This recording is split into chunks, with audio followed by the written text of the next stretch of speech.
Monday morning. Give me something to dance to, man.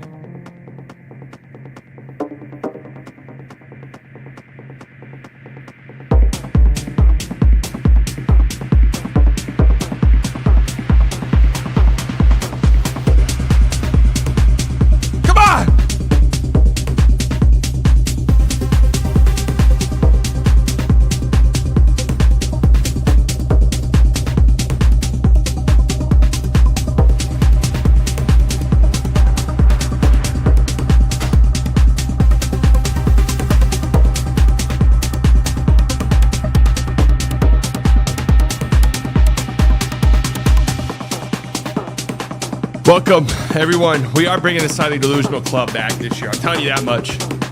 We're popping pills this year, baby. We're popping pills. You ever see someone raw dog a pill?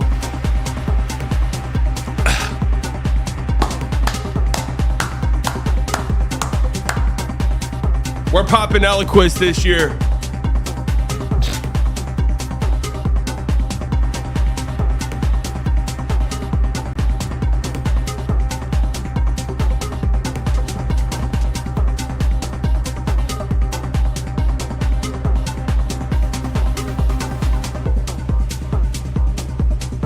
World's greatest teacher, and I teach you something every day, folks. It's Monday. It's a great opportunity to start our week with something good. You know, guys, I've learned a lot in my time on this earth. And really recently, I've had a lot of life lessons the last few years. It's been a difficult few years for me, no two ways around it. It just has been. Difficult, rewarding, great, crushing, devastating, all at the same time. Many different lessons learned. I feel like many lives lived in just a few months, really, a few years.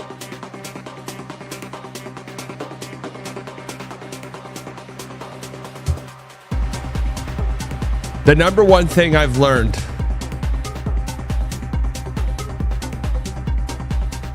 you always got to trust the process. Things will get tough, things will get hard, things might not go the way you planned them originally. Things might take longer than you originally anticipated them to take. But everything's a process.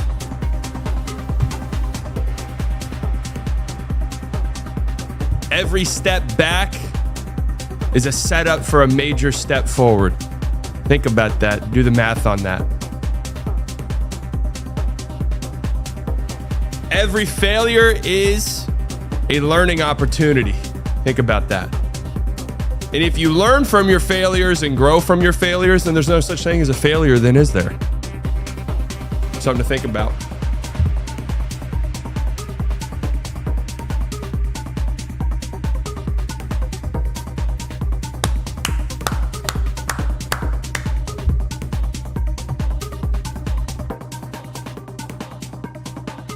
So NBA starts tomorrow. Here's what we're going to do. We're going to attack the week with confidence, conviction, and we're going to fucking dominate.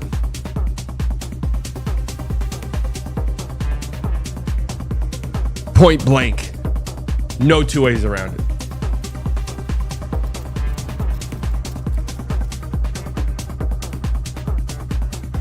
Yep.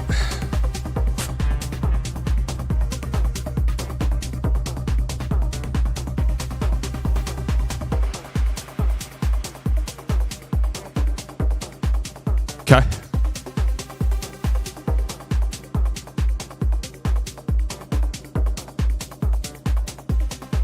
What the fuck did I tell you, huh?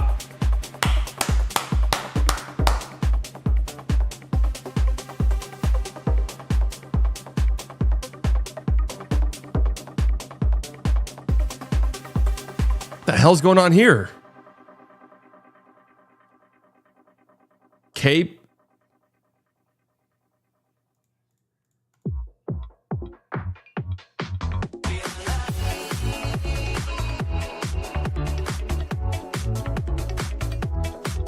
That can't be it. K-pop Demon Hunter? Am I crazy?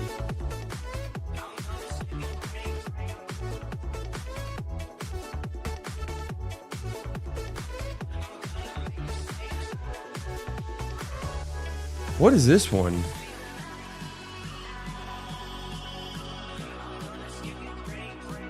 That's insane if that was not done intentionally.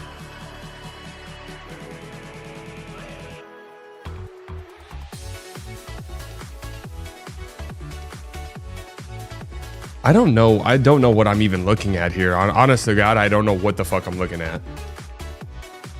B as a I? One away.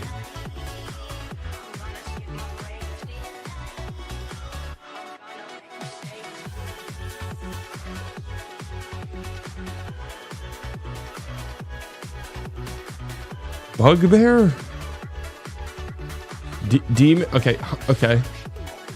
Centaur? Are we in like mythical creatures?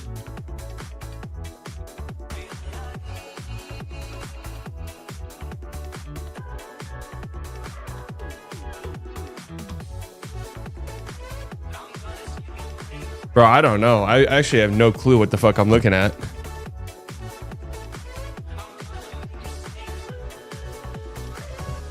I'm heading to chat. I genuinely don't know. This one has... I don't understand it. The K-pop Demon Hunter being at the top has completely thrown me off my game.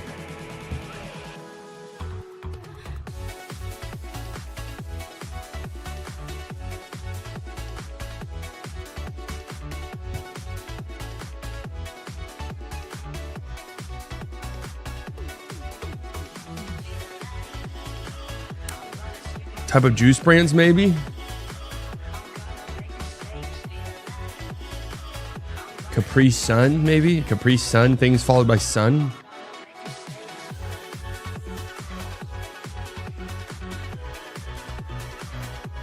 I mean, there's no way that K-pop Demon Hunter, but that's not intentional.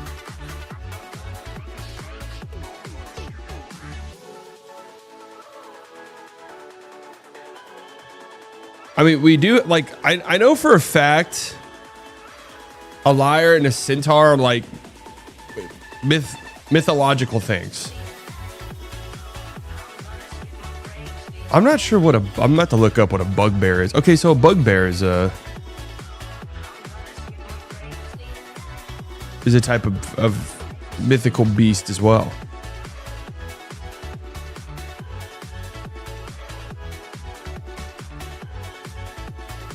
Demon for mythical? Things that end in corn? Didn't we already do that? Popcorn? K-corn? Acorn? Oh wait, popcorn, acorn, B-corn, ass-corn, I-corn, hunter-corn, Capricorn, Capricorn. Oh wait, unicorn, Capricorn, popcorn, acorn. All right. I would not have got, I honest to God would never have got there, I don't think.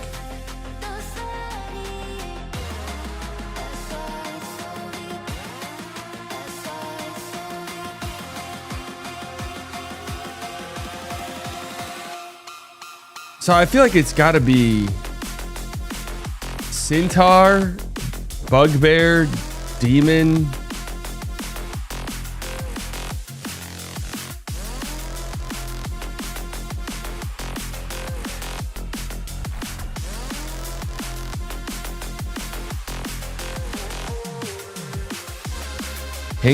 Hang up.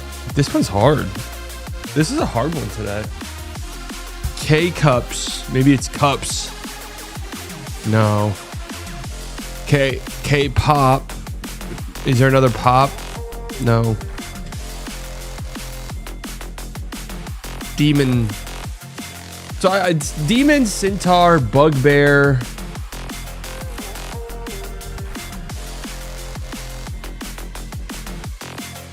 Oh, constellations. I would never have gotten there. Centaur, liar, hunter, big bear. Wow. No way would I have ever gotten that. Demon, bugbear. Okay.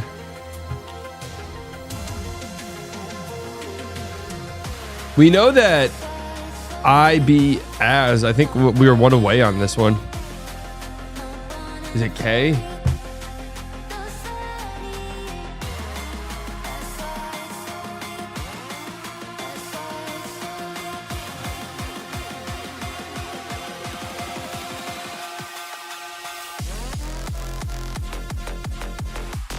My God.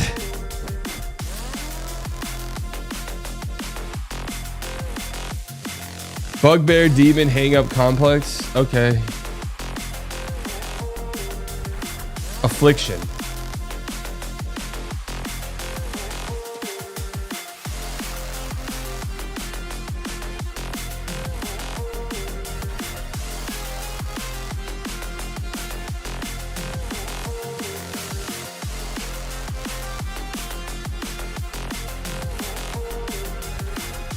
What?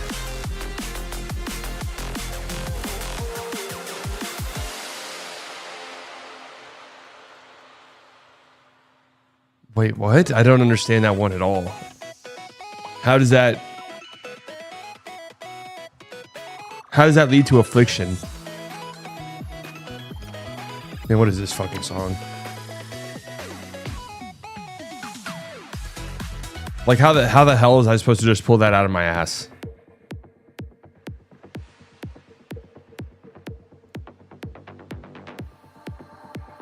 Periodic table symbols. That one was a little crazy. There's no way K-pop Demon Hunter. Yeah, I know what an affliction is. I'm just saying like I don't understand how I was just supposed to be like, oh yeah, those are all common afflictions by me.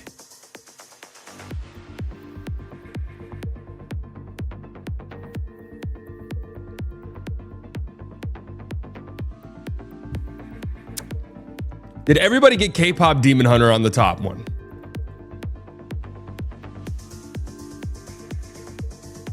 Have you played the LinkedIn games? No, I don't fucking go on there. Don't fucking go on LinkedIn.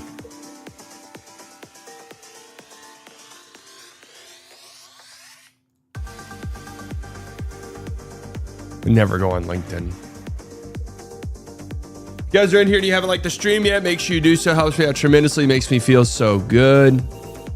Lets YouTube know we're having a great time, of which we are. 140 of you in here. 24 likes.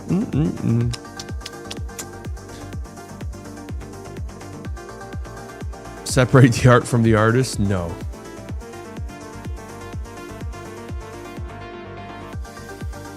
So a mixed bag sports weekend for me.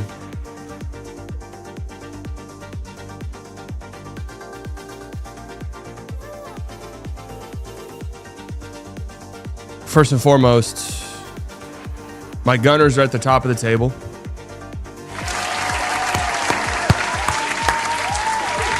Hey guys, for us footy fans, when we say table, it basically is the same thing as standings. That's what happens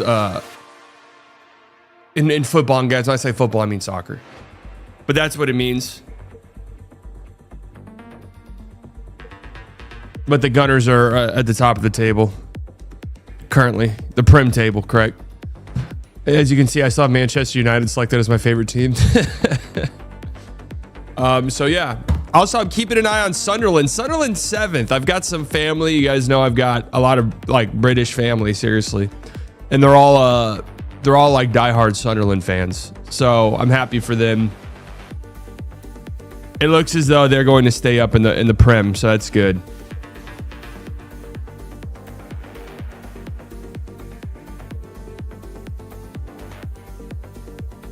I think Salah's washed. He just doesn't look as quick.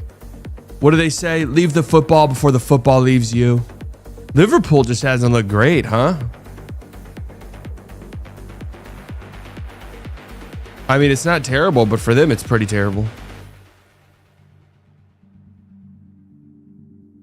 Just keep in mind, guys, my Arsenal.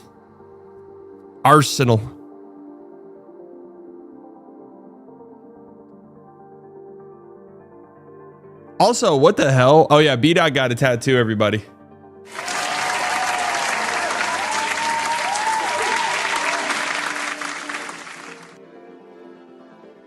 B-Dot got a tattoo. He texted me it. I said, did you cry? He said, yes, but only because I was thinking of the NBA starting next week.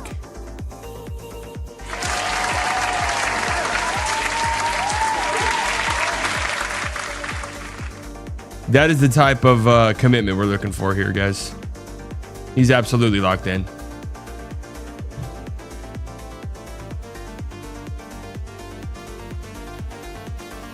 You should be a Sunderland fan then. It's more fun to be a fan of a smaller team. Yeah, but I want a team that can win it all. Right? I want a team that can win it all. So let's be truthful.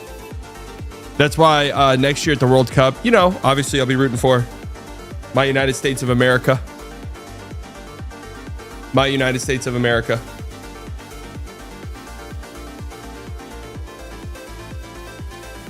Right? Take a look at the back.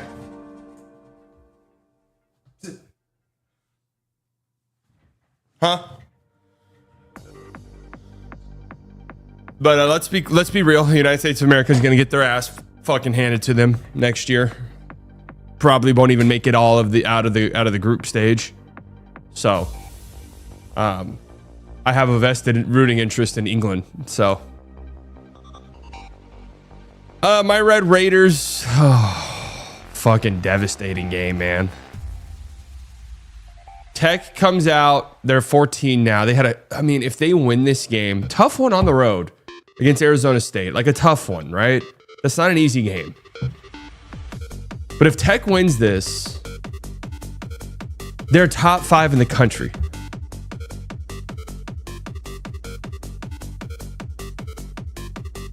Top 5 in the country.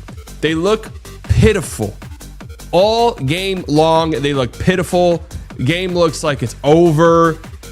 No point of even playing it. They score, what was it? They score 15 points in like a minute and a half. 15 points in a minute and a half to take a 3-point lead with what, a minute left?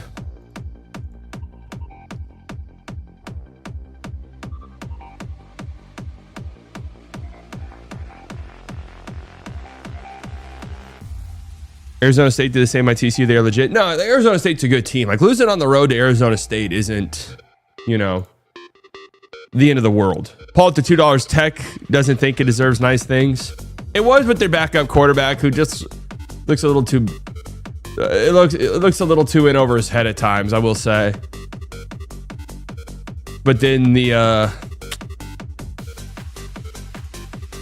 defense just sort of unraveled there on that last drive. Lubbock, Texas does not deserve nice things. That might be true. I don't know. I mean, the last time they made a championship game, they literally damn near burnt the city to the ground. That's just true. Yeah, Tech. I don't know what the deal is. What is Morton supposed to be back soon? The offense just looks so out of sync for the overwhelming majority of the game. But anyways, their schedule is really not that bad. They got BYU, and that's like the big one. But if you take care of business the rest of the way, you'll be good.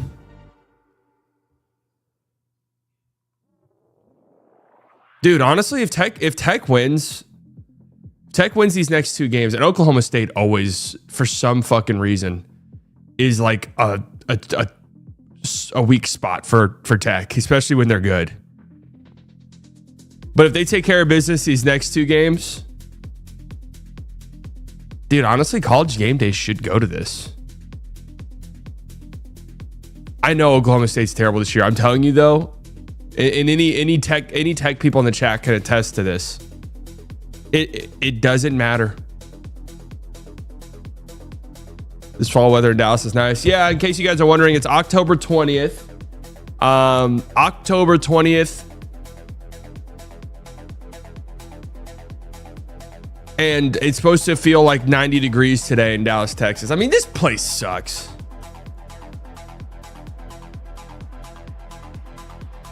Are they reseeding the playoffs this year? Or do conference winners get the same bye? Actually, I have no idea.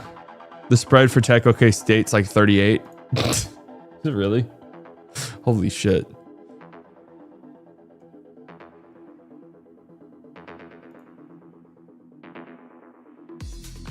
Dude, if game day goes to Lubbock, I was there. College basketball game day went to Lubbock. Not as like, look at this shit, man. This is the longest on record with no 50-degree low temperatures. Previous record was October 16th, 2007. Today was, well, this was a few days ago. It did rain this weekend. Today was the 37th consecutive day with above normal temperatures. Today is also the 23rd consecutive day with no measurable rain. This shit sucks. And you know, people said that oh well, it's, you know, it's, we had a mild summer. Man, it was 98 degrees. Like, this is what I don't understand. We had a mild summer. It wasn't 101. It was only 98. Okay, great. Like, what am I supposed to say to that? People always say that it was a mild summer. No, it was not mild. Okay, it was excruciating hot. It just wasn't as excruciatingly hot. Dude, it was only 99 degrees today. Okay, cool. Let me go get my fucking parka out of the closet.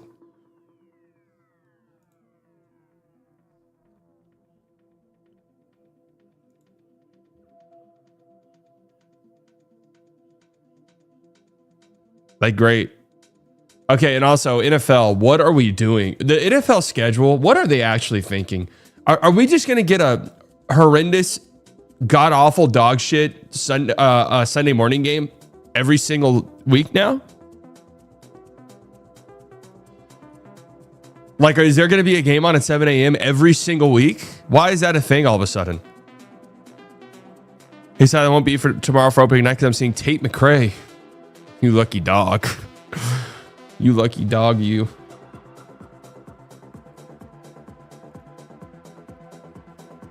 I just, like, it sucks. Oh, wait. Are they done with them then? Oh, no. They come back. Berlin, November 9th. Yeah, you lucky dog. Madrid's getting one. That's pretty cool, actually. At least they're expanding. But what, no, what's up? Like, why do we have a Monday Night Football doubleheader tonight? This is like week 1 of the season shit. Why do we have a Monday Night Football doubleheader? Huh?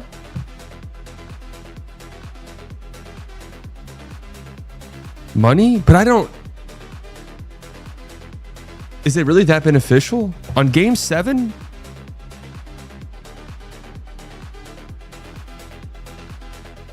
One degree makes all the difference, bro. Like, literally the difference between a fever and a normal body temp is only a few degrees. It can be life-threatening. Bro, okay. Big difference, dude. Yeah, if your internal temperature is 103 degrees versus 99, yeah, that's a big noticeable difference. You will not notice the difference between 103 degrees and 99 degrees when you step outside.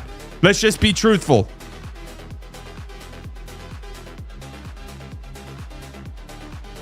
Yeah, game 7 tonight of the ALCS. Let's go. How about my Cowboys, man? You know, 3-3-1.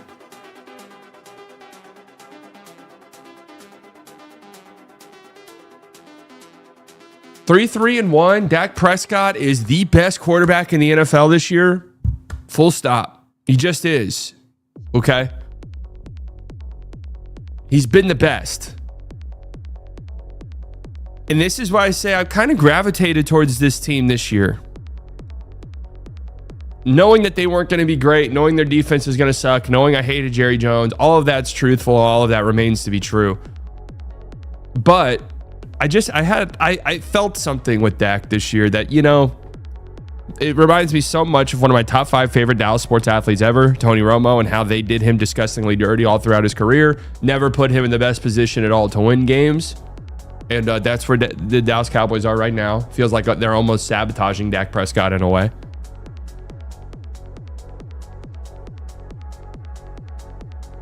But he just goes out and balls no matter what.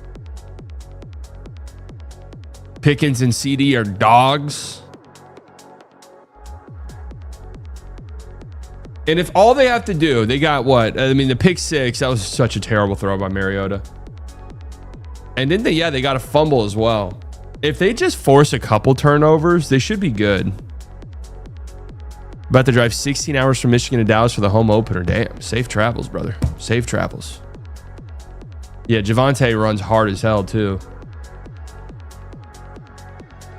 No. This team's not going to be good. This team probably will not make the playoffs, right?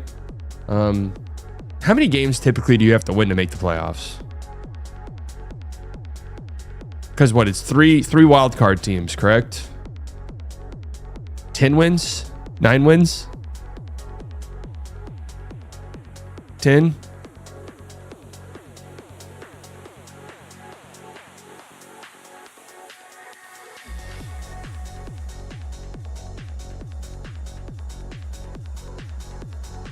And yeah, with a bye, so 9 wins is actually better for them, right?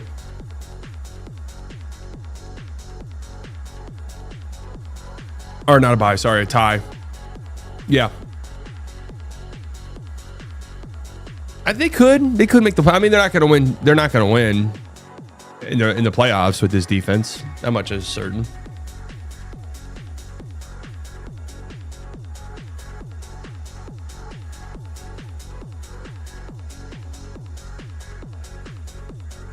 Broncos fans didn't know Javonte can run the ball well. Well, he had that like disgusting ass injury, didn't he?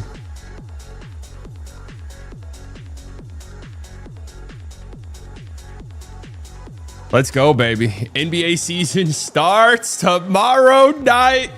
Oh, I was getting so pumped. I was getting so excited.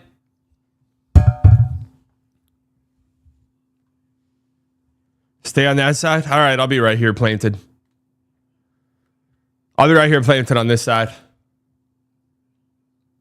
Today's also a big day for extensions. The extension deadline is what? 5 p.m. or something like that? 5 p.m. Eastern, maybe? So there's a few guys that are like Dyson Daniels, the rookie extensions, the rookie contract extensions. Dyson Daniels, Christian Brown. They're all names to watch over the next few hours, you know. Who you taking in the 2 games tomorrow? Oh, yeah, I did do a fantasy draft with a few people from Avs Twitter. I don't know if I want to show it, though. I just never know with the fantasy leagues because some people, like, put their real names and shit on. And I don't know. I don't want to name drop. Like, I don't know. How the fuck do I look at my team? This panel's not available yet? What? Why not? Why can't I look at my team? Why would it not be available? I just want to look at my fucking team. NBA Fantasy isn't as fun. The team panel's not available yet for NBA Fantasy. Please use Sleeper mobile app.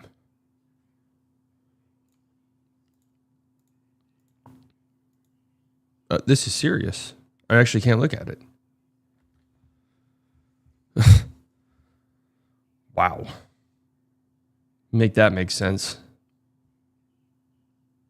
All right, I'll just read off my team to you guys. This is the most entertaining content there is, huh? Me reading off my team. My fantasy basketball team. Who all's in here? Let's see. We got Marcel. I'm playing Marcel this week. All things Mavs, Mavs blog, Mavs film room, Reddit Mavs, Nico Hater FC. I don't know who that is. Mavs Muse, MFFL Nation.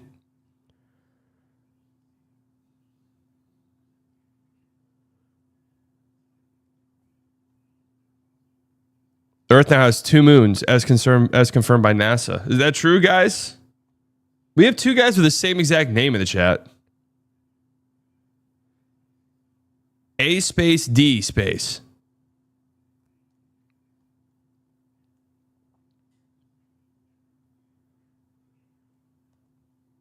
So let's see. I had the 7th pick, I think.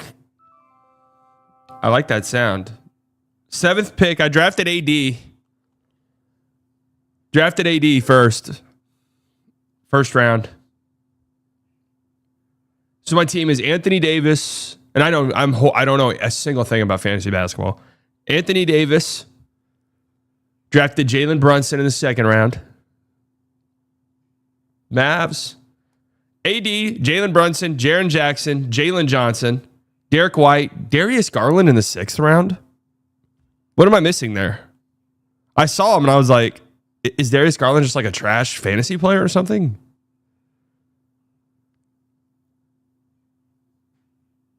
I know, but he'll be back soon. He's been doing 5-on-5 stuff for like a few weeks, I think. I mean, he was 20 points, 7 assists last year. Jalen Duren, Mikal Bridges, Christian Brown, Santi Aldama, John Collins, Brandon Podziemski. My fucking app fucked up and I auto-drafted his trash ass. Reed Shepard and Jabari Smith. I mean, that's not half bad, huh?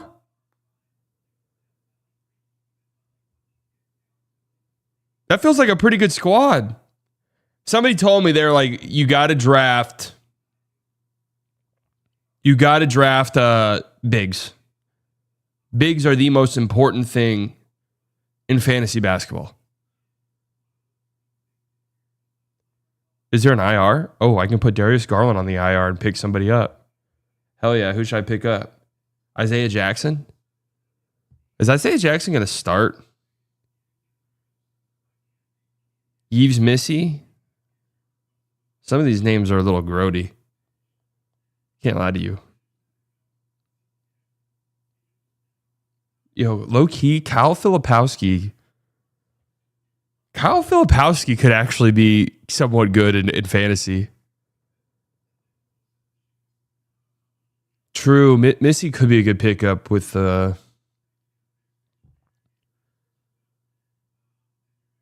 out. Jaren Jackson's made me want to commit murder last season in fantasy. That's good to hear. That's good to hear for my second overall pick. Or third. But don't you want bigs though? Because bigs will get you, well, we know Jaren Jackson's not rebounding much, but you get the sentiment. All right, we'll pick up Yves. Hey, you know what? I'm gonna fucking throw Yves in the starting lineup. I'm gonna start Yves over I'm gonna start Yves over John Collins. What do we think about that?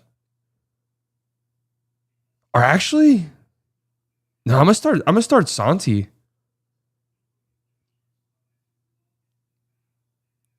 Hell yeah. Oh man, I got nobody playing on the opening night games.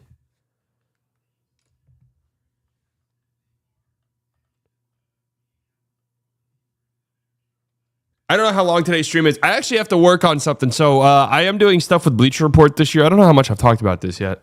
But they've completely changed their format.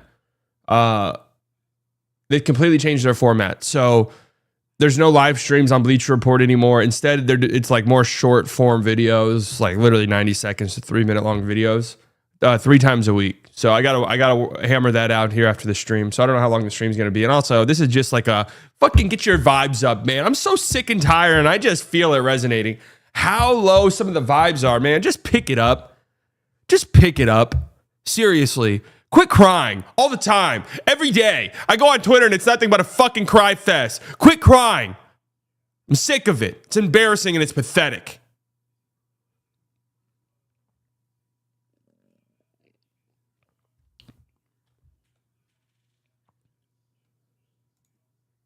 I've had enough. Every time I log on Twitter, it's nothing. Nothing but cries and tears.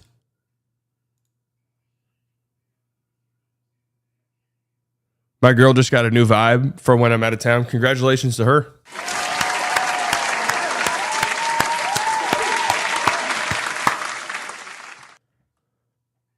Oh yeah, we'll be on playback tomorrow night. So and I know I said this a bunch, but I really do mean it this year. I know I've said that every time, but I actually do mean it this time. We're going to stream. I'll try to hammer out like a regular schedule. But we're going to stream even during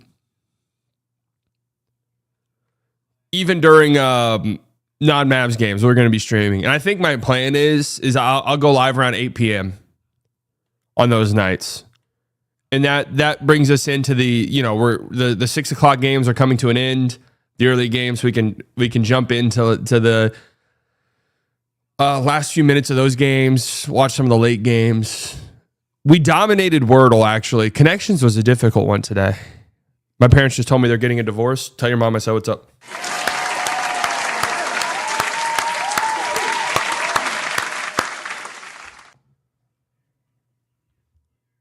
Feels like you said the same thing started last season. No.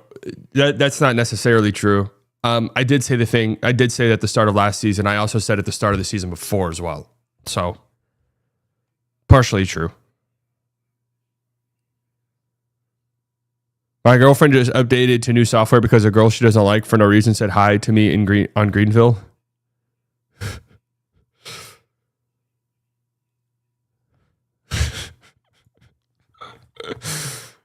Been there, done that, brother.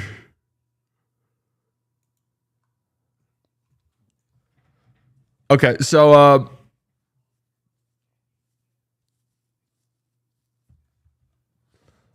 what was I just saying? Oh yeah, so yeah, that's my plan.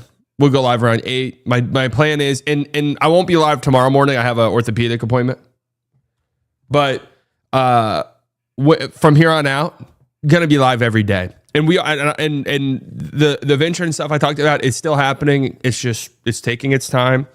There will come a time where Slightly Early is on another channel. Okay? Subscribe to it. Everything will be the same. In fact, everything will be better. It's going to look so fucking good. It's going to look so good. It's going to look incredible.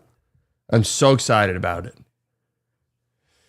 And it's going to be Monday, Tuesday, Wednesday, Thursday, Friday, Slightly Early. Yeah, on YouTube. Monday, Tuesday, Wednesday, Thursday, Friday, Slightly Early, as well as 2 or 3 sort of standalone videos. Just really nothing. Nothing.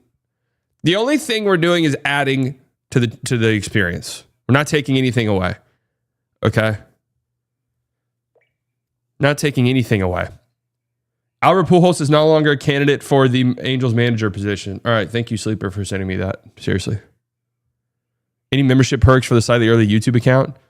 I probably will not be doing memberships over there.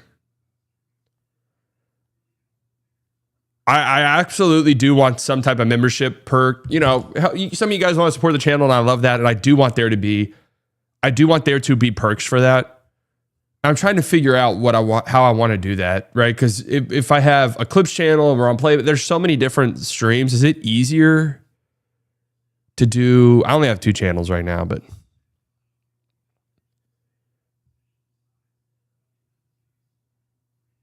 I wish there was a way to like have an all-encompassing like membership thing. Does that make sense? I'm sure there is. But anyways, every Monday, Wednesday, and Friday, I'll turn in a video to Bleacher Report. You're not the Clips channel? No. I just have 2 channels. I have this one and the Clips channel.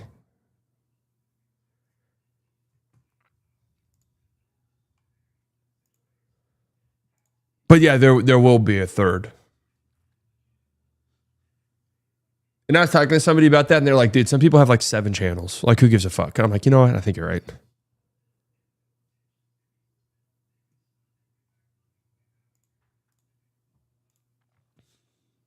All right, here we go. 50 minutes in. Good morning, folks on Spotify. Let's go ahead and restart that, guys. And it's okay to restart. That's a life lesson for you guys, and you guys write that down. Sometimes it's okay to restart. Write that down, everyone. I want to see the write down chats and the emoji in the chat. Good morning, Spotify. It is Monday, October 20th. Do you know what that means? Are you aware of what that means? October 21st is opening night of the NBA season, so do the math on that. It is opening night eve. The NBA season is 1 day away. We've made it. We have made it. incredible that we have gotten here. Tomorrow, NBC is back. I mean, we're just getting right into it. Thank God. No TNT, no ESPN. Night one, NBC, the return. Rockets Thunder is game one. Ring ceremony. The banner goes up, obviously, in Oklahoma City. Surprisingly, OKC is only a 7.5 point favorite. I say only, but that's a little interesting to me. And Warriors Lakers in Los Angeles is the late game. The Warriors are 1.5 point favorites in that. That will be an interesting game to watch. Obviously, no LeBron, right? In this one, is J-Dub? I would be shocked if J-Dub's playing in this game. Has there been anything about that? Because the last thing I saw from J-Dub, he wasn't even shooting with his right hand. Maybe I'm misinformed there, but that's also something to keep an eye on. But I cannot wait. Oh my God, I can't wait. We'll be watching the games over on playback.tv/slightlybiased or the Slightly Biased YouTube channel if you want to watch there as well. And then, of course, Wednesday night, we get the avalanche of games, including my Mavericks taking on the Spurs, Cavs, Knicks. I mean, a bunch of Cavs, Knicks. Ooh, that's a good one right there. Looking at some of these opening night games and these Sixers Celtics, if Embiid's playing, is actually kind of fun. Boston is 2.5 point favorites.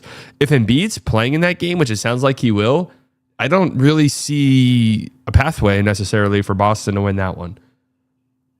But we'll see. Kings Suns is kind of a hilarious night one matchup. There's not that many great games on Wednesday.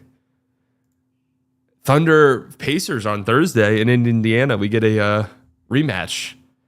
So is Thursday night going to be ESPN's night now? It's a little bit weird going from TNT to ESPN. And is that when Inside the NBA is going to be on? I totally forgot about that. Is Inside the NBA coming on immediately on ESPN on Thursday? It's going to be very, very interesting to see how that looks. I'm not optimistic about Inside the NBA on ESPN, to be honest with you. Nuggets Warriors on Thursday night as well. So we're getting a lot of exposure to the Grandpap Warriors on national TV this year. That could go terribly wrong. I'm just telling you. That could go very, very wrong. Inside the NBA will be on ESPN on Wednesdays. Oh, so we'll see Inside the NBA for the Mavs Spurs game. Mavs Spurs is on ESPN. So we'll see Inside the NBA there, I'm assuming. All right. I'm so intrigued as to what that's going to look like. But I am very excited. A couple of things I want to look at today. Like there's some Bleacher Report articles. One word for every team. I don't know about that one. There was another one another article I thought. NBA award predictions. I want to see what their award predictions are. Bold prediction for every team. I'll look at that. And also, I like these ESPN articles right before the season starts. Season preview, rankings, predictions, and what to know for all 30 teams. Cooper Flag front and center. Cooper Flag front and center. We also have some news today as of the time that we are streaming. It's about 4 hours or so away from the rookie extension deadline. We've already seen some guys sign new contracts. The Blazers have been booked and busy. And some guys, their contract's up in the air, obviously. Dyson Daniels is a name to watch. It doesn't sound like the Hawks and Dyson Daniels are close whatsoever on a contract. Christian Brown in Denver is an interesting one to watch. Of course, these guys will be restricted free agents. And we did just kind of see how restricted free agency played out this past summer. Now, to be fair, though, like Dyson Daniels and Christian Brown are a little bit different. Those two would immediately be the best restricted free agents on the market this year. So it's interesting. Draymond Green believes Brandon Podziemski. This is our NBA Central. We're just scrolling Dunk Central segment brought to you by Raytheon. Draymond Green believes Brandon Podziemski will carry the torch when he and Steph retire.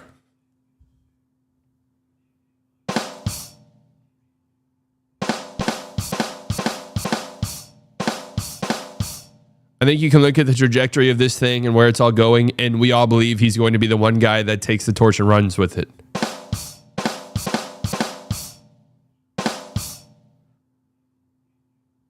Dude, I just feel like I watch a different player. Like, Brandon Podziemski is one of those guys where I watch him and then I read stuff like this and I'm like, am I just like watching a different team? Victor Wembanyama has surpassed LeBron James as the most collected player card. So some people wanted me to get into cards this year. It could be kind of fun. I didn't realize it was as expensive though. I was looking at boxes. They're like fucking $100+. Steph Curry has a 51% chance of leading the league in three-point made. I hate these type of tweets, man. Oh, wait, this was a real tweet? I saw this and I thought it was a Cintel tweet. Russell Westbrook reportedly grew tired of LeBron's fake behavior during their time in LA. I hate that fake shit. I just can't do it. LeBron quietly pushed for a reunion with Kyrie Irving, a move that would have required trading Westbrook despite publicly denying it. I mean, dude, like, duh.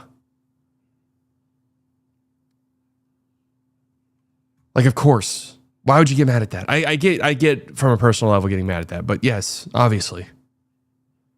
Maybe it's me. I forgot about that. LeBron often said, let Russ be Russ in interviews, but didn't actually support him behind the scenes. I did see Doug Christie said that he's just going to let Russ be Russ. And somebody quote tweeted that. And I don't want to do a Russ pile on thing here, but somebody quote tweeted that with quotes from like the last 4 head coaches that Russ has played with, all saying, we're going to let Russ be Russ. During a Lakers team event where Will Smith came to speak, LeBron and AD suddenly walked out before he arrived. Minutes later, they returned acting overly friendly. What is that implying? LeBron dominated the talk, asking questions and quoting movie lines. LeBron and AD walked out before he arrived, and then they returned acting overly friendly. You guys thinking what I'm thinking? Yeah, leave AD out of this. Leave my precious king out of this. Westbrook, watching in disbelief, told the teammate after, I hate that fake shit. I just can't do it. Westbrook saw multiple examples of LeBron misrepresenting himself, like claiming The Godfather was his favorite movie, but not knowing a single line. All right. Who wrote this? This is some like Twitter. This feels like some Twitter fanfic shit, man. I gotta be real. Yaron Weitzman. Yaron. NBA reporter.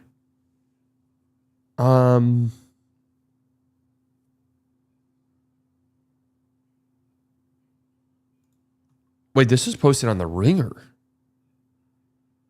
Now, this is a story all about Russ.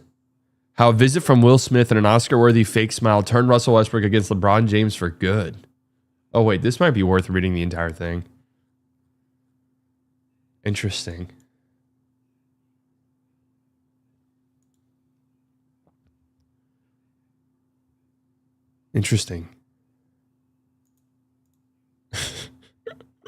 It does kind of read like a Twitter fanfic, like about The Godfather.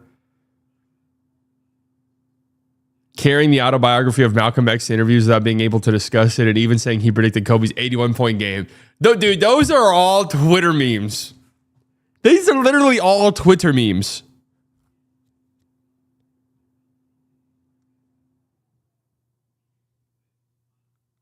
Jordan would have known the line on sports bets, though.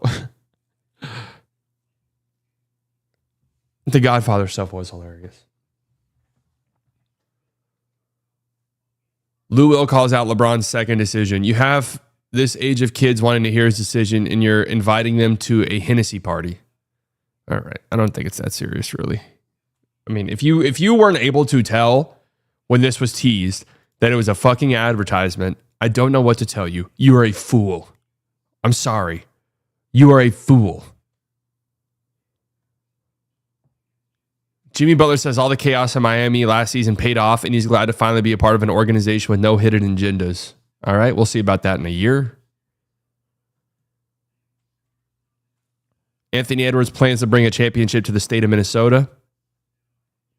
Don't worry about it. I'm going to make it happen. I'm going to get fly as hell to where they can't stop me. All right, I love it. Okay. Just going to get fly as hell. All right, here's some interesting news, actually. I don't really care about any of this gossipy ass shit. This is the stuff that is interesting to me. Dyson Daniels could reach free agency next summer. He is seeking a 5-year, $150 million deal. But the Hawks are only willing to offer around $115 million. So, most improved player last year, one of the best defensive players in the league last year, did improve pretty dramatically as an offensive player. Still not as a guard. I still don't think he's necessarily where you would really want him to be offensively, but definitely good enough to pair with his defense to get serious minutes without even having to think twice, right? $30 million is a little rich. It's a little rich. Especially because I don't think he'll grow to be anything. You know, if I'm paying a guard a lot of money, and Dyson Daniels is an interesting case study of this because he is that good defensively, but if I'm paying a guard, I want there to be at least some like real legit like lead ball handler. Yeah, lead ball handler upside in you. 30 mil is just a lot. See, Jason Gallagher predicted Flagg to win Defensive Player of the Year. That would be something else. Keegan Murray, 5-year, $140 million. Yeah, I mean, I don't love the Keegan Murray deal either. I don't hate it though. I mean, I wouldn't hate if Dyson Daniels signed this. $30 million a year is really not that much, all things considered. But what would 115 be over 5? My math is terrible. 23 mil? That's a pretty big gap.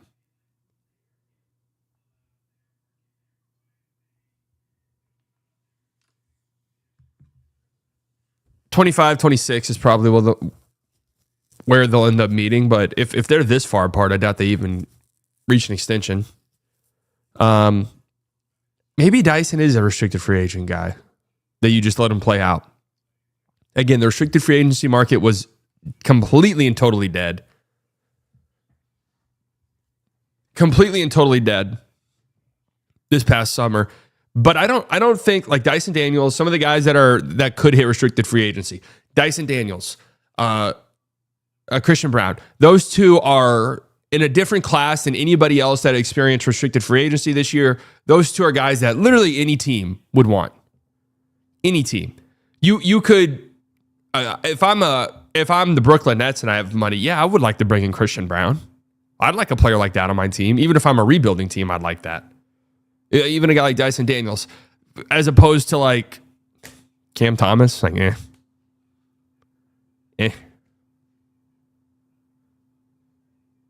Jonathan Kuminga, don't know about that one. Quentin Grimes. Dyson Daniels, Christian Brown, those are guys that teams with cap space could go after, but also like real legit sign and trade targets. You have to overpay to pry restrict the free agents from their current team. Yeah, but I'm more so thinking along the lines of like the risk reward of having a guy enter restricted free agency is like, hey, we're far apart on negotiations. If somebody offers you that, we will accept it. That's like what the Suns did with Ayton. If somebody offers you $30 million a year, we'll accept it, but we're not going to give you that unless somebody else is willing to give you that.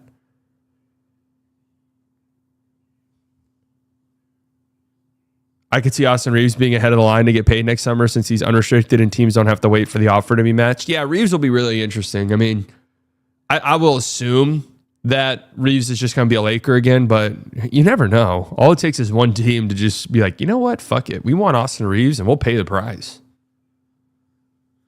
Benedict Mathurin is a extension guy. He's interesting because he could have a breakout. Like he is kind of poised with Halliburton being out. TJ McConnell set to miss time to start the season. He could be a guy who really takes a next step. But also at the same time, if I'm Indiana, Benedict Mathurin is the type of guy I go to restricted free agency with.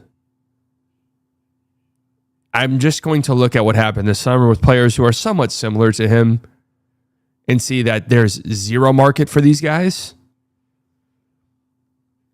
So let's just see how restricted free agency could play out with you if we're not close on extension talks. And honestly, the same thing, Jalen Duren and Jaden Ivey are both guys who are not expected to sign extensions today. Oh, man, feel horrible for Ivey. Obviously, that devastating injury last year. And now he's going to miss time to start the season with a knee injury. Yeah, I mean, that makes sense to me. If I'm Detroit, no way am I committing to you right now. Let's just see how this plays out. I'm cool with going restricted free agency with Jaden Ivey at this point. Same thing with Duren, really. Duren is overrated. I don't know what to think. Is he overrated? He was rock fucking solid to close out the end of last season. And pairing Cade with like a legit pick and roll threat is important. So I feel like if I'm the Pistons, I do want to keep Jalen Duren. What's the price, though? But also, I do kind of agree with you. He's not like an elite center. So because of that, what is your restricted free agent market? Can't be much. Is there a team out there that's going to offer Jalen Duren $30 million a year? Almost certainly no.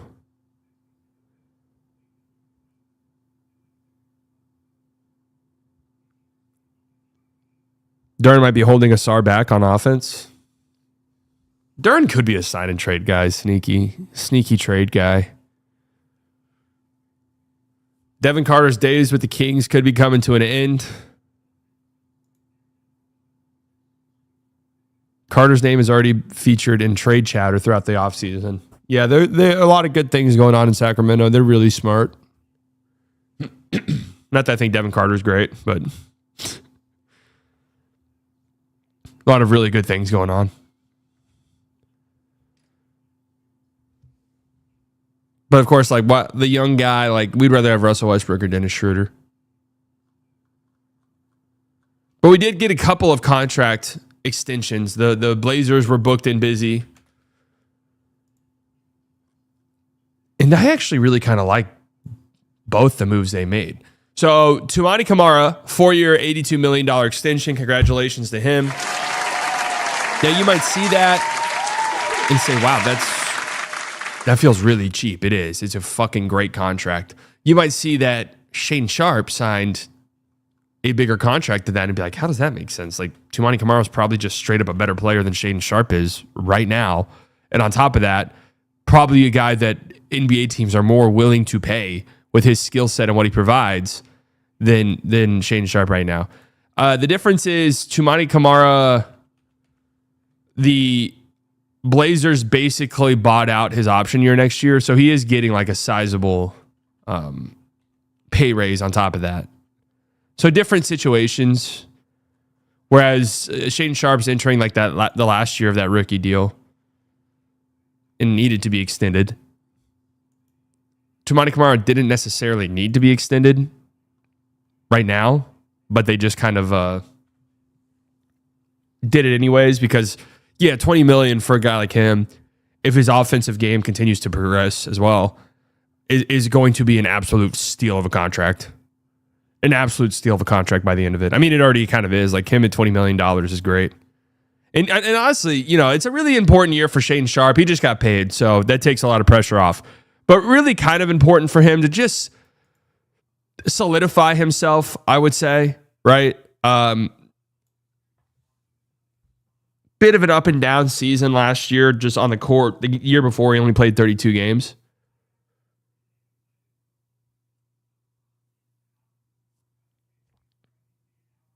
But it's not a bad deal. It really isn't. For a guy of his upside, with his upside as well, like paying these two a combined $40 million a year around there, that's pretty damn good. They're pretty. They have a pretty good like contract salary cap situation with some of their extensions. The only one that's throwing a wrench in the problem is Jeremy Grant's god awful piece of shit contract, which we'll see what that leads to, because I doubt there's any teams out there that are just like, hell yeah, we'll take on Jeremy Grant. We're in. Count us in on that. How many years are left on that? Jeremy Grant. 3, including this year? 3, including this year. Yikes. Yeah, Dame's gonna be making 11 next year. Like that's going to be a very valuable deal. When Dame comes back next season at $11 million, $13 million, there's simply no way that he does not dramatically overperform on that contract. Telling you guys, buy some Portland stock. Seriously, I don't know if this year's the year, but they're coming. So I like both of those extensions for Portland. I know, but still, Dame, even at 36 years old, which is what he'll be next year, coming off of an Achilles injury, will still probably be better than $13 million. Tops in the NBA have introduced an exclusive gold logo man club for 25-26. Only Shai Gilgeous-Alexander, Stephon Castle, and Evan Mobley earned their spot as the reigning MVP, Rookie of the Year, and Defensive Player of the Year award. Each will wear a gold NBA logo. Oh, that's kind of cool. Shouldn't it just be anyone who's ever won one of those awards should get it? That's what they should do.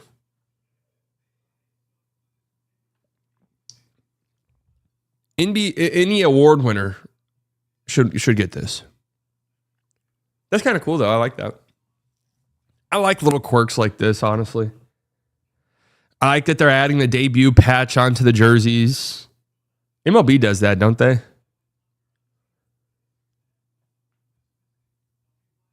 Sixth Man of the Year, Most Improved. Yeah, I mean, they should add those too, honestly. If you've ever won one, you should get one of these. It's pretty sick, though. They should do something to like the reigning champs jerseys too, like maybe a gold piping somewhere. Somewhere on the jersey. So we would be at the game Wednesday? No, I will not. No, I will not. I'll be watching from right here. In the safety of my own home.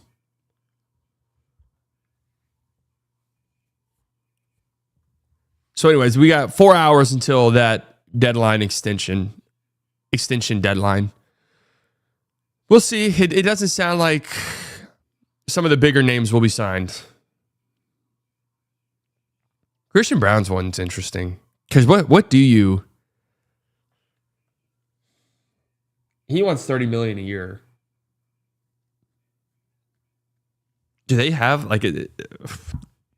They're not in like a very flexible position, are they?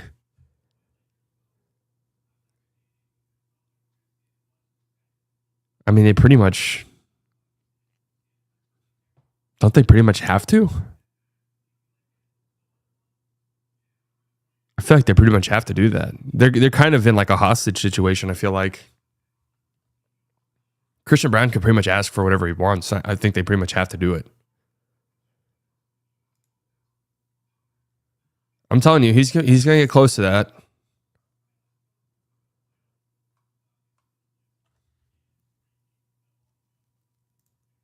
Okay, here's a quote from this Russell Westbrook story. When Pelinka and Ham left to fetch him, LeBron, seated in the middle row, stood up. Y'all got this, he said. He stormed out the back door. Shit, man, Davis said. He stood and followed LeBron out. Stunned, the rest of the players sat there looking at each other, unsure what to do. We're like, yo, what the fuck is going on? One recalled. Westbrook rose next. So we all leaving, he asked. Nah, Ross, said Patrick Beverly, a brash veteran point guard the Lakers had acquired over the summer. We got to stay. Westbrook didn't understand. What do you mean, he asked. Then two guys can do whatever the fuck they want, Beverly said. They won a championship.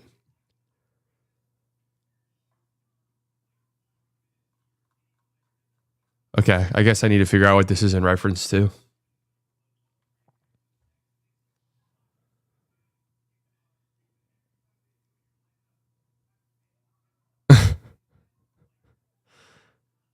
Is this from the Will Smith story?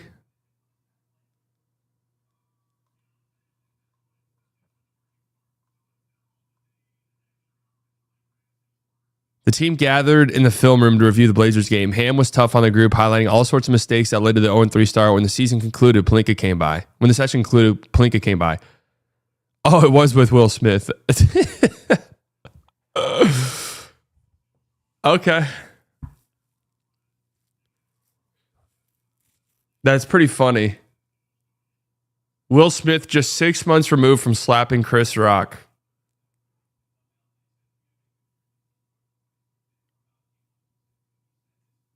Interesting.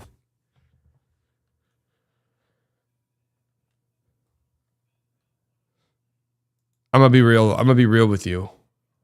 This seems like such a nothing story. Just being totally honest. Seems like such a complete and total nothing.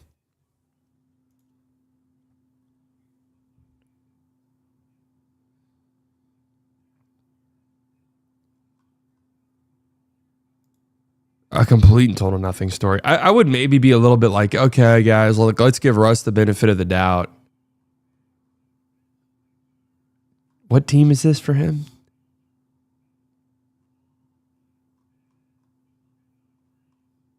What is this? 7 and 8 years? What's this? The Ringer 25-26 NBA entrance survey. NBA is almost back. Here's the Ringer. Here at the Ringer, we've already made our predictions, placed our theoretical bets, filed our power rankings, and taken stock of the league in tiers. Now, as we do each year around this time, we've gathered our staff to offer some takes and predictions for what's to come. All right. Check out our answers. Don't mind if I do. All right. I won't count the Jazz. At a certain point, man, you're on a new team every single year. Nobody seems all that excited to bring you back. What am I supposed to do? It's everyone else's fault. It's everyone else's. Every single team is at fault, or what? Ime's going double big to start the season versus OKC. Amin Thompson, Kevin Durant, Jabari Smith, Alperen Şengün, Steven Adams. All right. All right. I like it. I mean, I'm telling you guys, that's what the Mavs are going to do. Cooper Flag is going to start the one. We'll see. Which non-Wemby player are you most excited to watch? God, the Ringer loves Wemby. And I don't blame him. I do too. Is Wemby even like the most exciting player to watch? I still think Luka, Jokic. I don't give a fuck. I love watching Shea. I know you guys are going to cry about it.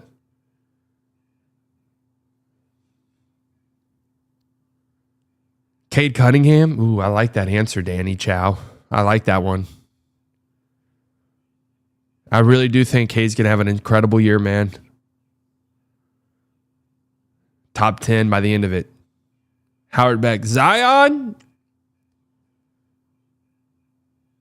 You guys want to know something fucked up? I've kind of been sucked into it. I was watching some of Embiid's highlights. Didn't think he looked like physically imposing as he has in years past, obviously. But he did look good. Man, if he plays like, I don't know, 50 games, they could be pretty good. I like watching John more than Zion. I love watching Zion. Amin Thompson. All right, nerd answer. Nerd alert. You're really that excited to watch Amin Thompson? Due to sheer title picture intrigue, the player I'm most excited to watch this season is Evan Mobley. Michael Pena, there's no way. Like, here's where I have to throw it. There's no way you're that excited to watch Evan Mobley. Like, I'm sorry. I have to, time out. There's no chance.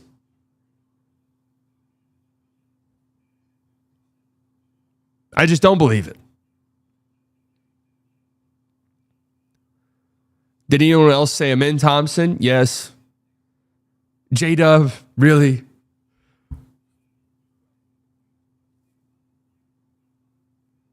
J-Dub. She's like, Luka, all right. I get it. Cooper Flag, good answer. Finally somebody's just truthful with their answer. Jajankin with the 6 months. I'm most excited to watch MPJ for every bad reason. I'm excited to watch Slightly at LA Fitness ball out. Give me a month or two. Who will be the biggest star traded and where will they go? Ooh, interesting. Luka to the Lakers. Lowry Markkanen to the Spurs. Man, that really would be a great or a great front court and a really good pairing. The thing with the Spurs is that they can cobble together these contracts pretty easily. It would be very easy for them to cobble together these contracts. And even the contracts they would trade really aren't that bad. Giannis to the Knicks, I just really don't feel like we're going to get a Giannis midseason trade, man. But that would be crazy. Wow, Markkanen to the Grizzlies. I have never heard somebody mention that. Markkanen to Memphis. Huh. I wouldn't hate that at all. For KCP, Brandon Clark, Cedric Howard, and 3 first-round picks, all from the Magic.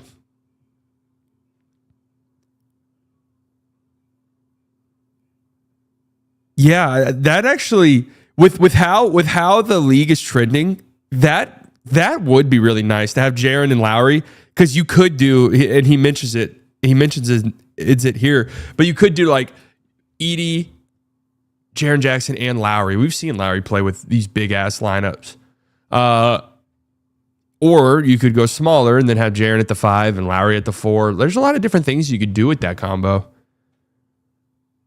Ja, Wells, Lowry, Jaren Jackson Jr., Edey. Yeah, that's pretty good. I haven't really thought about Memphis being aggressive with those Magic picks and just being like, yeah, you guys thought that we were rebuilding, but actually we're just retooling. We're going to go out and get somebody else now. I do kind of like that. Interesting. The picks are weird. I don't know if Lowry's going to net you like a ton of super valuable stuff. Trey Murphy the third to Golden State. Is Murphy a star? I think so. Yeah. Trey Murphy on Golden State would be interesting though, playing next to Steph, like those two, floor spacing wise. I've seen this. Warriors fans are very adamant that they can go out and get Trey Murphy. Devin Booker to Miami? Oh. That would be something. That would be something. What does that do for...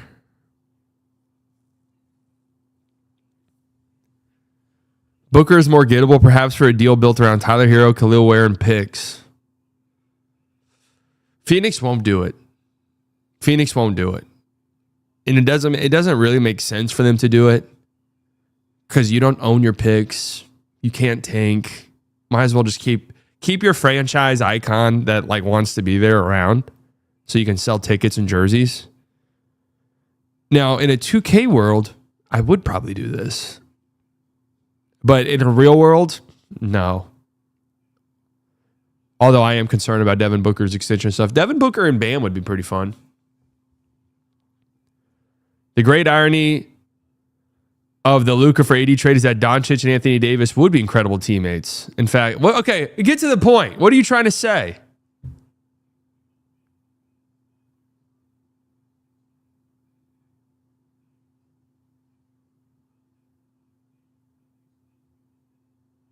What? Dude, you didn't even mention a name.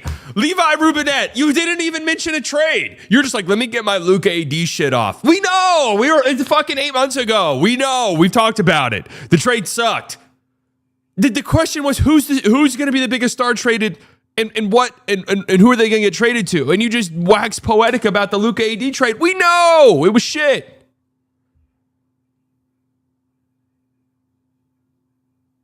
Let's close the loop on the Luka trade. Okay, never mind. He just wrote a lot. My bad. The Lakers trade LeBron. What the fuck? What is this? The Lakers trade LeBron, Austin Reeves, Bronny, of course, and 2 unprotected future first-round picks for AD, Najee Marshall, and Jaden Hardy. I mean, honestly, hell yeah, I would do that. Honest to God, I would do that. The Mavs get the reset around Flagg, Reeves, Derek Lively, PJ Washington. Yeah, I mean, that would be nice. I'm gonna be real. I would do that 100%. That'd be such a nightmarish, horrible deal, I think, for LA. Although Luka and AD would be nice with each other, but there's 0% chance this trade would ever happen, but it would be really funny. That would be quite hilarious. Markkanen, yeah.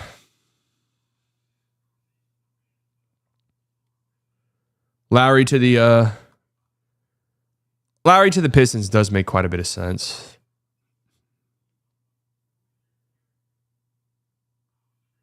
Who is the Thunder's biggest challenger? Denver Nuggets. I mean, that's the answer. Hemming, hawing, stalling. Gut reaction was Denver. Second reaction was Wolves. Third reaction was Knicks, Cavs, Rocks, Clips. Going with the Nugs. Okay. The Nuggets. It's absolutely the Nuggets. The Nuggets. Every answer is the Nuggets. And that's the correct answer. Literally every single one said the Nuggets. Which team will be the biggest disappointment? The Kings? I mean, okay. What would be, how could the Kings be a disappointment? You know? How could the Kings be a disappointment? We're already expecting them to be terrible. I don't really know what would be disappointing there. The Lakers? See, like, that's an answer. Absolutely, the Lakers are probably set up to be a disappointing team. They are going to be bad defensively. I don't like their size. They got some size. I don't love it. They have a bunch of one-way players. They're very one-dimensional, and they don't have a lot of athletes. The Lakers are set up to not be a great team, which would be a bit of a disappointment, I think. The Warriors. I agree. I agree with this guy. The hype train, driven in large part by some encouraging signs from statistical models, has got a bit out of control. That's exactly what I've been saying this entire time. Golden State was excellent after training for Butler last season and added veterans tailor-made for its system like Al Horford and D'Anthony Melton. But all of its players are old, injury prone, or both. That's exactly what the fuck I'm saying. That's exactly what I'm saying. Their team is full of grandpaps. I mean, literal grandpas.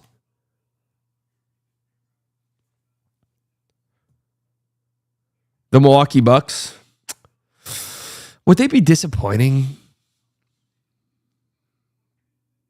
No one's expecting much. Philadelphia, again, what would be disappointing for them? No one's expecting anything. They're all roughly Siley's age. I mean, if you're roughly, it's like an 8-year window, then sure. I'm afraid it'll be the Rockets. See, there we go. Thank you. Thank you for picking a team that actually has expectations, right?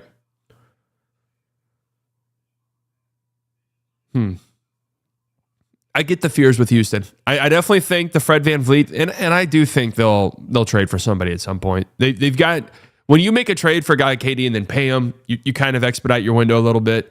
And they've got enough tradable contracts, tradable young players, picks. Like, they can go out and make a move. So they'll do that. Beat out 35 months, 56 this AM, 88 in like 2 hours. Yeah. 88 degrees, man. Unreal. But obviously, without Fred, I think their ceiling is lower, but I still think they'll be good. But yeah, if they lose in round 1, that's disappointing. Cleveland. A disappointing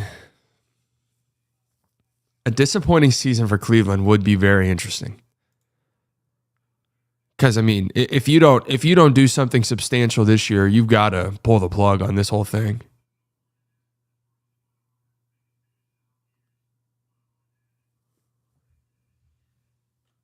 You got to pull the plug on this whole experiment. And I don't know what that looks like. That could be really interesting and make for a very interesting summer. I'm not sure this would be a disappointment per se, but Milwaukee Bucks are my pick. Yeah, I mean, it's not a disappointment. Nobody's expecting much. NBA Finals prediction. Wow, Michael Pena, Nuggets over the Magic? Holy hell, he's really going for it.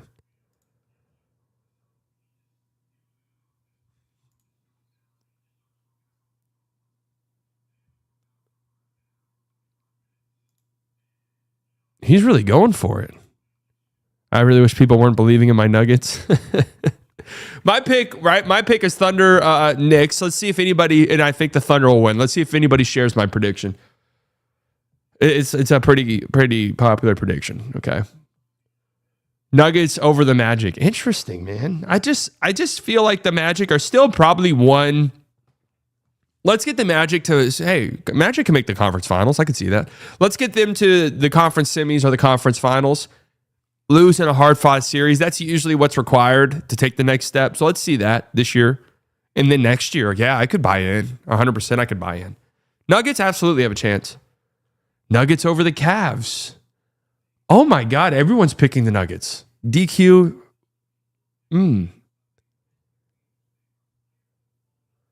Nuggets over the Cavs. Nuggets over the Knicks. Thunder over the Cavs. Nuggets over the Knicks.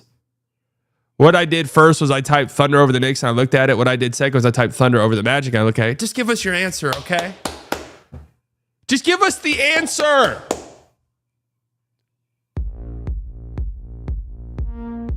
Empire, we are at the 10. Yang Hansen, my new pet player. When asked what he likes other than basketball, my boy said video games and eating. You got to love it.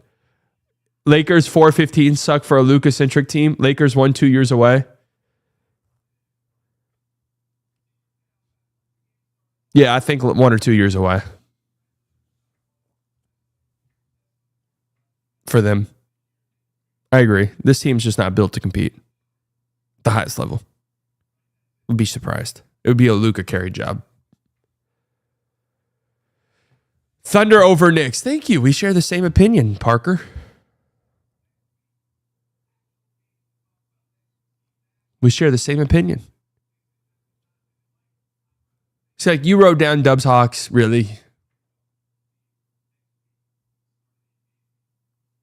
Nuggets over Magic. Nuggets Knicks. Wow. All of the Ringer guys besides 2 picked the Nuggets.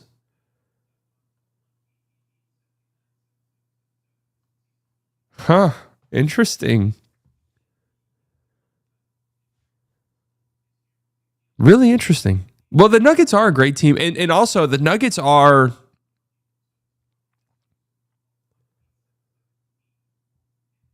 a disgusting playoff team. Like they are. I mean, I think they'll be really good in the regular season, but they are built to be incredible. They are built to be incredible in the playoffs, and they probably will be. They were all trying to be different and ended up picking the same team. We didn't get anything too outlandish. A couple Magic picks, though, which is quite interesting. I could buy in. I could buy in. I just think we need, and it's stupid, but this is just historically how it goes. We need to see a run, a deep like conference run, and then a loss. That's usually how it goes. Right? Like it's very, very rare for a team just to be like, okay, yeah, we went to the playoffs last round. Okay, we're in the finals the next year. How often does that even happen? The Thunder made it to the second round, lose, hard-fought 6-game series. Next year, boom, NBA champions. Celtics, deep playoff runs, make the finals, lose, deep playoff runs, boom, win the NBA championship. Finally get over the hump. Nuggets, conference finals runs, boom, win the finals. Magic get to the finals with a 94 offensive rating. That's a fun article, though.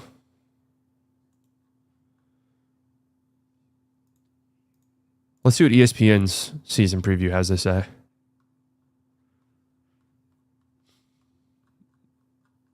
Like, how deep does this preview go? It has been 120 days since MVP Shai Gilgeous-Alexander and the Oklahoma City Thunder raised the Larry O'Brien Trophy. Really? 120 days? Wow. That long? Our NBA insiders previewed all 30 teams. Team rankings are based on members of our panel: Tim Bontemps, Jamil Collier, Michael C. Wright, Tim McMahon. Think teams will. Okay, so it's a combination of a bunch of different teams. Thunder is the 1 seed. We got that. Boom. Biggest concern, could complacency set in? I don't think so. The Thunder become the third 70-win team in NBA history. I'm bought in on that 100%. I agree. I think they will win 70 games. You think OKC 2025 would beat Celtics 2024? That'd be a great series. I think that Celtics team was just a fucking juggernaut. I think they probably win.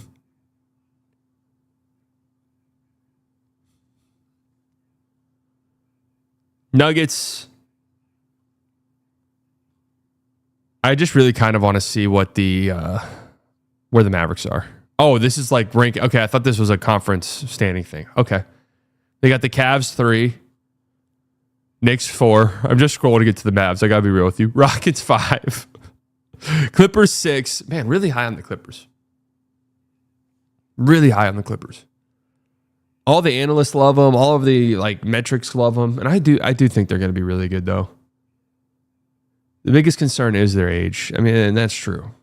Age and the fact that, what if Kawhi plays 30 games? They're still built to be good.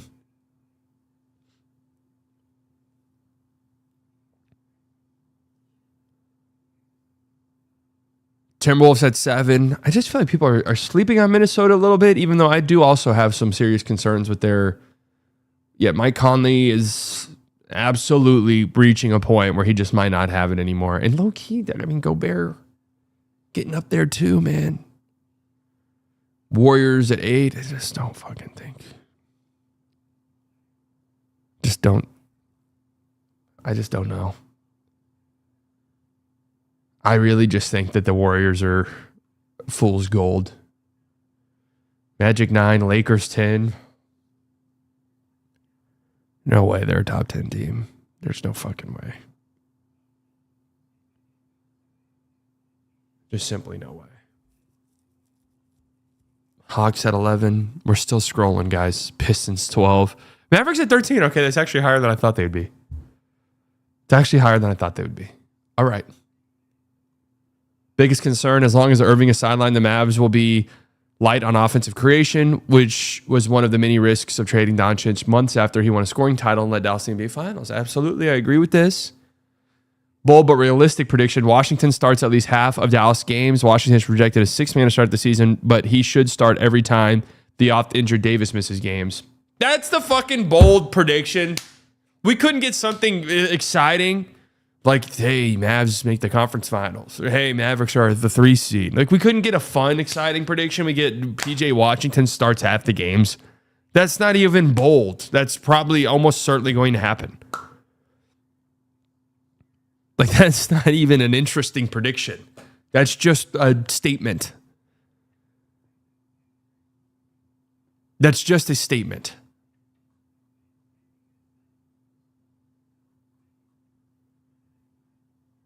Bold prediction, AD injured. Milwaukee Bucks at 14. Celtics at 15. Let's see who the Celtics are ahead of, and I'll say if I agree or not. Spurs? No, honestly, I don't agree with that.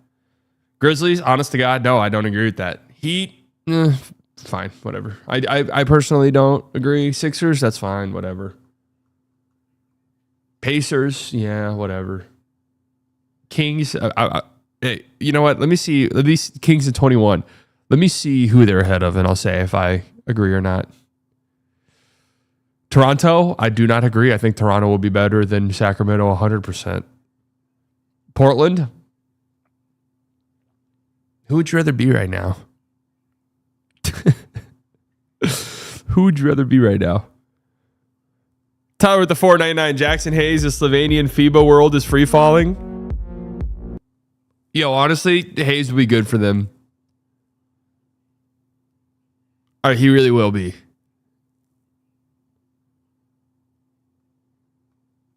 Damn, they got the Wizards dead last? Dude, there's no way the Nets are not the worst team in the league, right? No way.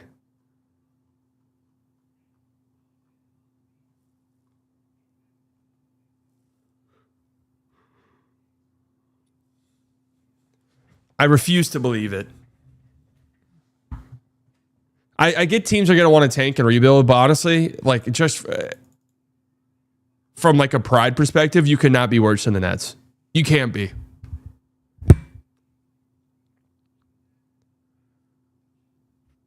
There's a legit world where the Sixers blast through the conference and everyone's like, oh, why did we not see that coming?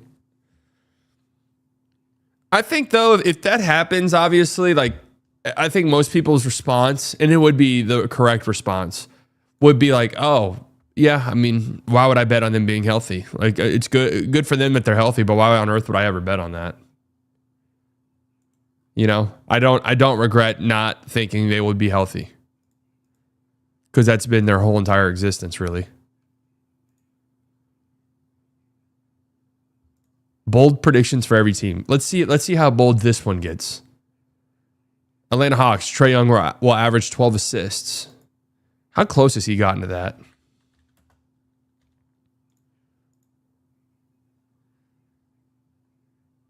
He has averaged 11.5 before last year when he led the league in assists. He has his assist per game numbers have improved every single year of his career. So, Jason Tatum will play this season. I don't know how bold that is. Michael Porter Jr. will break the Nets 3-point record. D'Lo, 234 threes. So what would that mean? He'd have to make a game.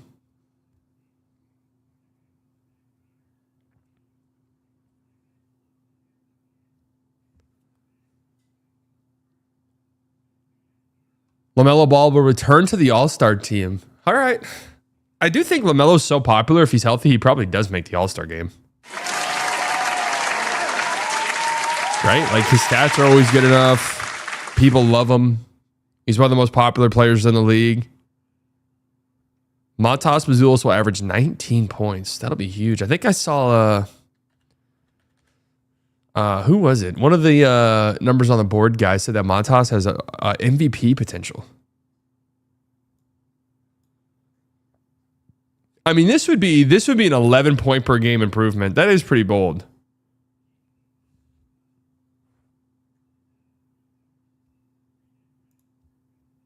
What did he average to like close out the season though? Yeah, from March 22nd on. 12 games, 16 points a game in the March bump. All right. That would be pretty huge.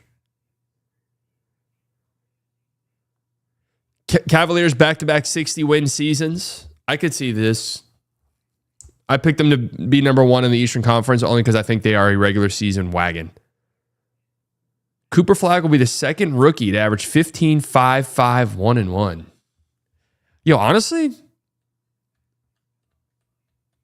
who's the other one to do that? Andre Kirilenko? That actually does not feel that crazy at all to me.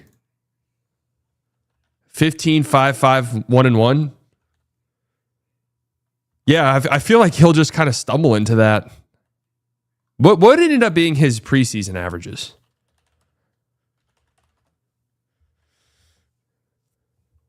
Not that we take too much stock in preseason stats or anything like that, but this feels very attainable though.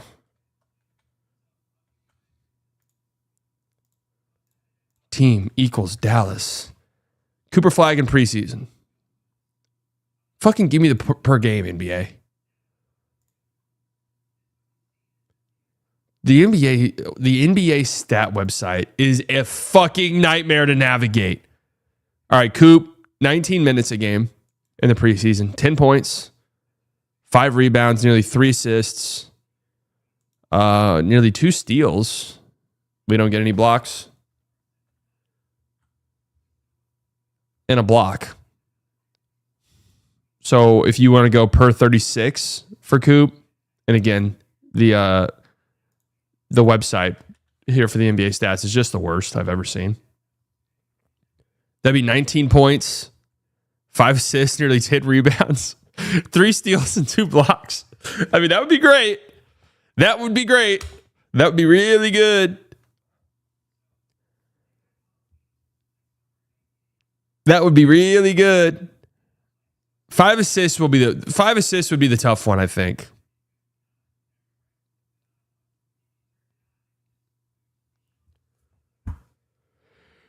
But we'll see. It's kind of hilarious. AD's preseason stats per 36, 24 points, 10 rebounds, nearly 4 stocks.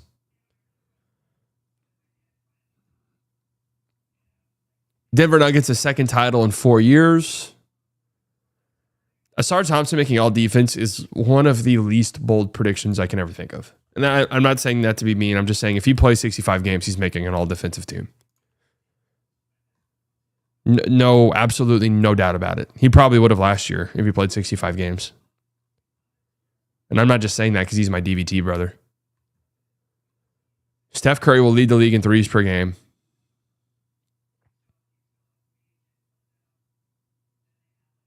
What is bold about that?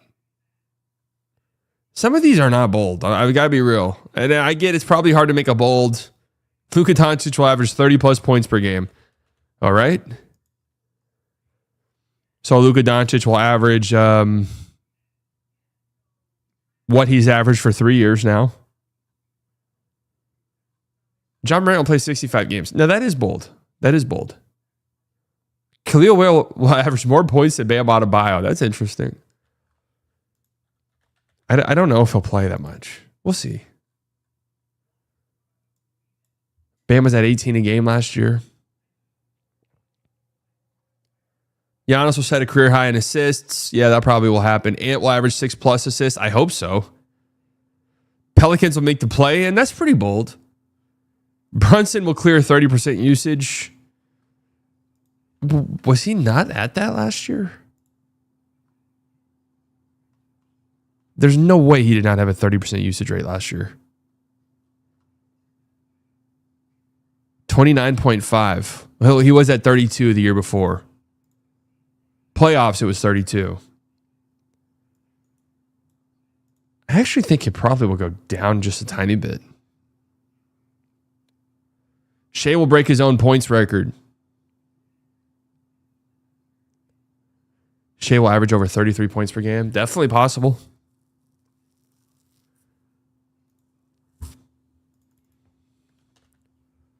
Definitely possible. Yeah. He only played in 1 game, but he did miss a 3. So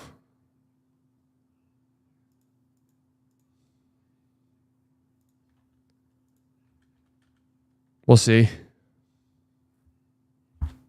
Some people think his 3-point jump shots can be really good this year.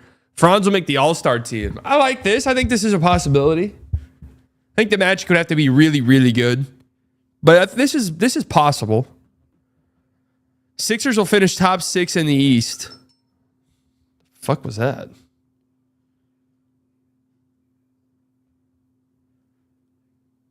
Shop notification. Your package has been delivered.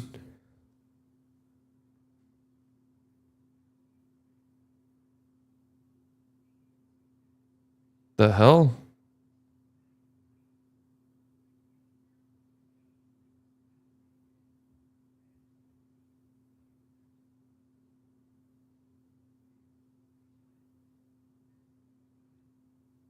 What did I buy? I don't even remember.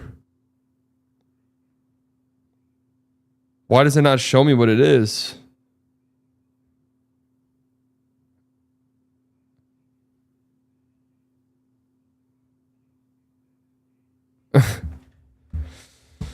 Yeah, my Kings Rush jersey. My Kings Rush jersey finally made it. Thank God.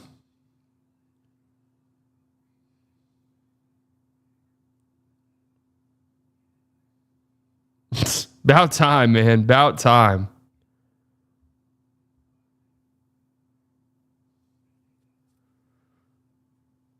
Phoenix Suns, Devin Booker will set career high in assists for 3rd straight year. Shane Sharp will average 20 plus points. I mean, that better happen.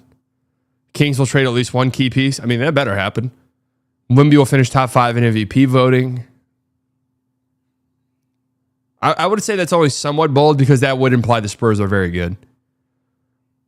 Raptors will finish above 500. I mean, they fucking better.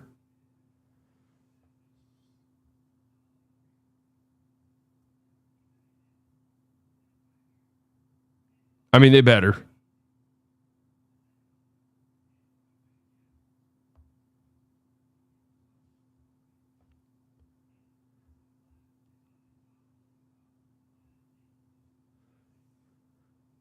Brushing scam. They send you random packages and then make reviews in your name to boost reviews. Is that a thing?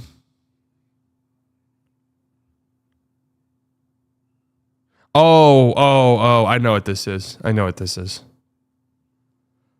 Trey Johnson will lead rookies in scoring. Oh, entirely possible. I don't think that's out of the... I think that's... Yeah, I actually would bet... If I had to bet which rookie will lead all rookies in scoring, Cooper Flagg or the Field, I would take the Field.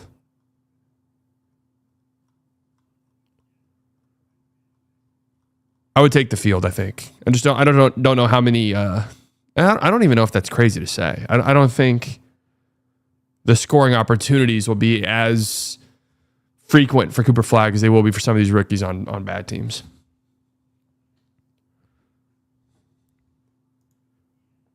If that makes sense. But again, I don't think that's necessarily a bad thing. Amin Thompson, Kevin Durant, Jabari Smith Jr., Alperen Sengun, Steven Adams, starting 5. Let's see it. I'm pumped, man. I cannot wait. I cannot wait. I mean, that is like, in theory, that's one of the ways you would beat this Thunder team.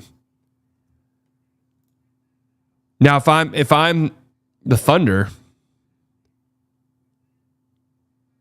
Cam Jones, the Pacers' number 38 overall draft pick, has been arrested after leading Indianapolis police on a brief chase. Yikes.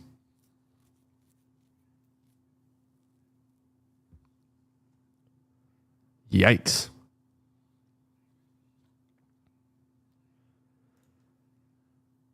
But if I'm the Thunder, I'm saying, all right, relentless ball pressure. Relentless. Let's make Amin Thompson's night tomorrow night a living fucking nightmare. Every time he touches the ball. Every time he brings the ball up. A living nightmare. That would be my goal. And this will be actually kind of interesting to see. Like, the Mavs should take notes on what happens tomorrow night. Because the Mavs play the Thunder, on Sunday, right? Like, they play them Monday, maybe? Yeah, they play them pretty soon. A week from today.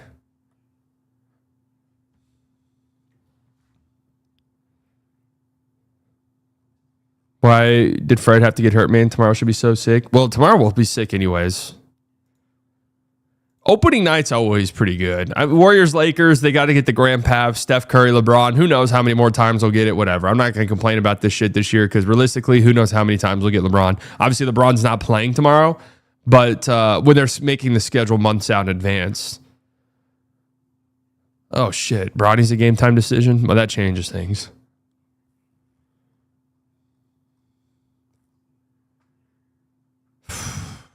That definitely changes things.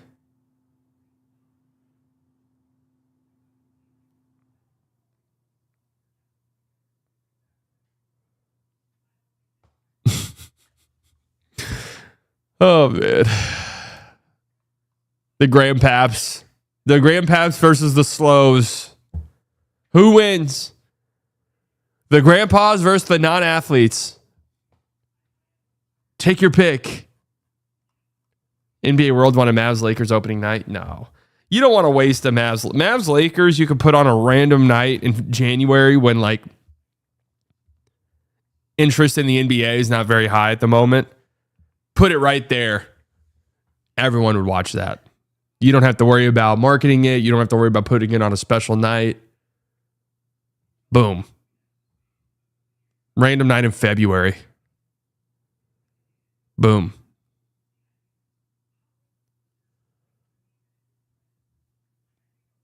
That's why they didn't put it on Christmas either, even though a lot of people wanted that. Why waste that game on a Christmas Day game? People are going to watch Christmas Day games anyways. Put it on a random night in February. Now, of course, then you run the risk of like, well, what if teams aren't playing, guys? All right, I need to work on this Bleacher Report video. If you're listening to this on Spotify, leave a 5-star review. I love you. Next time I talk to you on here, the league will have started. The NBA will have started. Coop versus Dylan Harper. Yeah, that's a great first game. Mavericks Spurs opening night, three straight years. It's kind of crazy. Our first games for each other in 3 straight years, not necessarily opening night.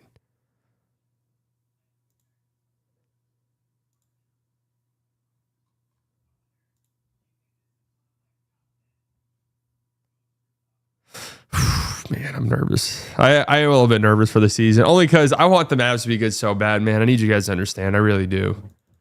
I really, really do. Like, most of it's out of, obviously, like, most of it's out of me being a fan. Me being like a fan. I want them to win. I want them to be good. But a lot of it is like just pure spite. Just got to be real with you, man. Just pure spite. Spite and hatred.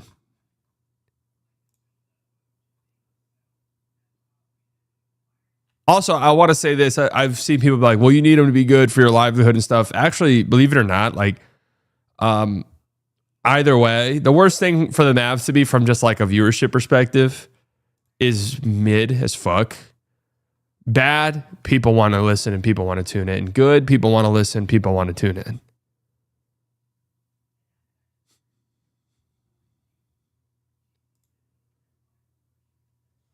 Hatred towards whom? Everyone. Spite and hatred. I want everyone who got off their, their obvious quick little zingers. What's the best way for me to get a few clicks right now? Let me be fucking annoying and negative as shit about the Mavericks. Do they deserve it? Yeah, probably. But let me get off some tweets real quick. Isn't it hilarious, guys? Isn't it hilarious? If they're good, then Nico wins. If they're good, I as a fan win, so I don't care.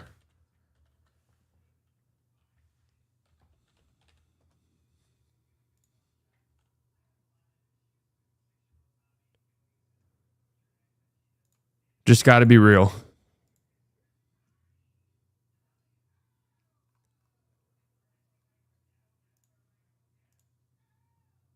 It doesn't really matter to me.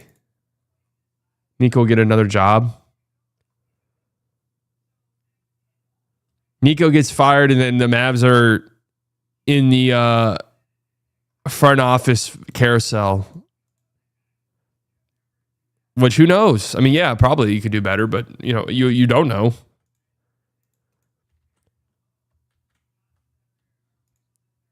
And I get there's a lot of emotional baggage there with Nico, and firing him would just be cathartic for the fan base. But you never know. There's no guarantee the guy you bring in next will be good.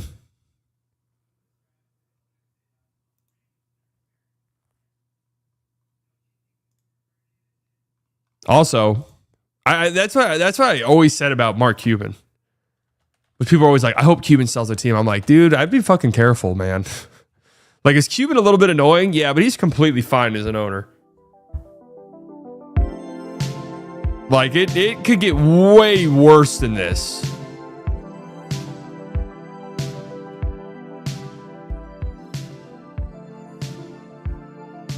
That's true. The devil you know. Sometimes better than the devil you don't. All right, folks. Thank you all for tuning in. All of the OGs, you guys, I love you very much. Could have spent your Monday afternoon anywhere in the world. You decided to spend it here. New subscribers, I promise you guys will not regret it. Donations, members, you guys never have to do that, but it helps me out tremendously. It makes me feel so good. I will see you all tomorrow night for opening night. We will be live streaming both on playback and on here. And it's going to be, we're going to experiment all throughout the season on how to make that experience as good as possible. Just in terms of the simulcasting and stuff like that. I don't want YouTube to feel as though it's a secondary experience. Does that make sense? So we're going to try and experiment all throughout the season there. But I'm pumped. Hard to imagine an owner worse than Mario Madelson. Yeah, I know. I mean, this one's pretty bad. I would say just from a pure fan perspective, right? Like just basketball only. Like at least you've got somebody with some seriously deep pockets. Now the question is, like, that remains to be seen. How willing are they to actually spend on the team? All right, folks. Love you all. I'll talk to you all tomorrow. Enjoy the rest of your day.